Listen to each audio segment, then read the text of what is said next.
Well, day 3 in X jail. Still here. No movement, no change, no response to my appeal submitted through X. I can't even reappeal. I can't disable my premium X subscription.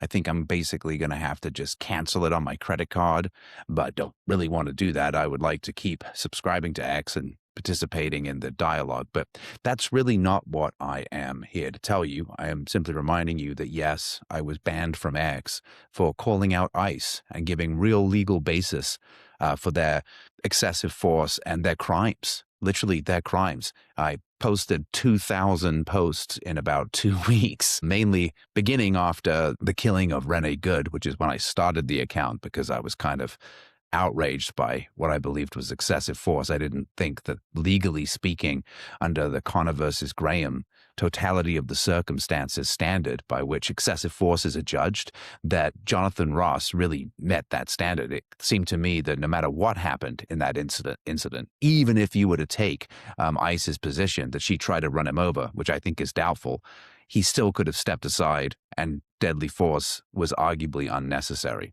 It's not a subjective test. It's a reasonable officer test. We don't need to get into all that. I've got other videos if you want to look at that analysis. But then, of course, on Saturday, ICE gunned down Alex Preddy in the streets of Minnesota, causing widespread riots. And again, I went a bit nuts. I was posting like crazy. And I think it was on Monday morning, I probably posted 300 posts to as many senators, representatives, congressmen and women that I could find on my feed. And of course, X was feeding them to me. And then when I got into my office, they had suspended my account. But the good news is I feel that all of my outrage is now being reflected in action that's actually happening. I'm not saying I caused that action. Obviously, I didn't. I was but one of many voices, no doubt. But it looks like movement is happening. It looks like Bovino has been removed. He's probably been softly fired. Trump doesn't like to admit defeat, right? So he's moved Bovino back to Los Angeles, California, wherever, by the border over there. And slowly he will terminate him, I believe, and basically, diminish his role and influence. Same with Kristi Noem. She's been called out of Minnesota, as I'm sure you know. This is great. Trump, again, refuses to admit defeat. So he's sort of moving her to the side.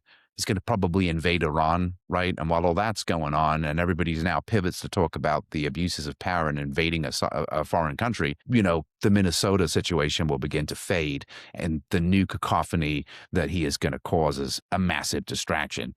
During that time, Kristi Noem will probably be impeached. She'll either resign or be impeached. She'll definitely be prosecuted at some point, and she's going to go away. Now, I don't know if you've heard this or not, but the rumor on the street from people close to the situation is that Kristi Noem is blaming Stephen Miller, which is not unlikely. Stephen Miller is one of these people that is, I wouldn't say Machiavellian, but he's definitely got this kind of weird cognitive dissonance where he doesn't see the value of the truth. To Stephen Miller, it's all about strategy. It's all about confrontation. It's all about sociopathy, really. It's about manipulating events, manipulating public opinion, creating fear and division. Like, why separate children from their families? Why kidnap children and deport them, via Texas in a holding facility without letting their parents know where they are?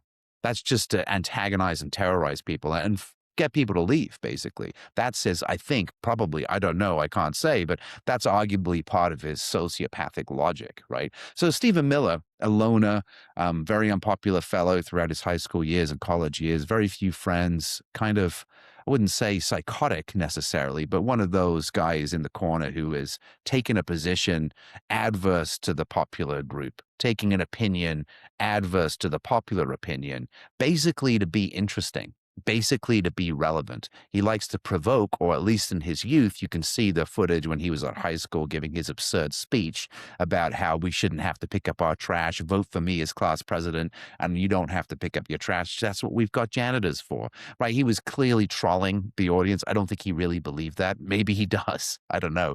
But he was doing it as a kind of way to get attention, right? And in a sense, that sort of personality schism has been reinforced throughout his life. And now look where he is. Somehow he ends up by being a guest on radio shows, reading a lot of right-wing stuff, writing probably for Breitbart, whatever.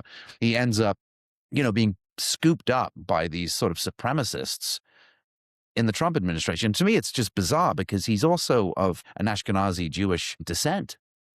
So him sort of being kind of like Hitler-esque and adopting these Nazi policies just contradicts completely his own origin, his own culture.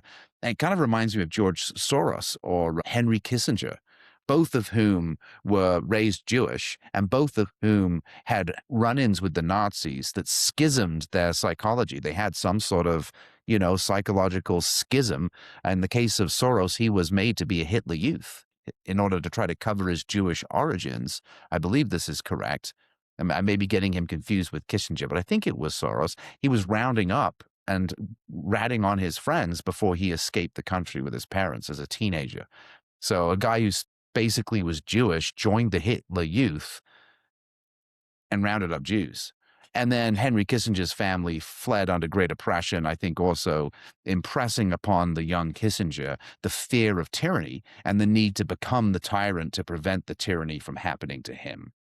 Stephen Miller is different than all that, but the reason for this video is not to say any of this. It's to say really that, of course, Stephen Miller doesn't have blood on his hands, as people are claiming.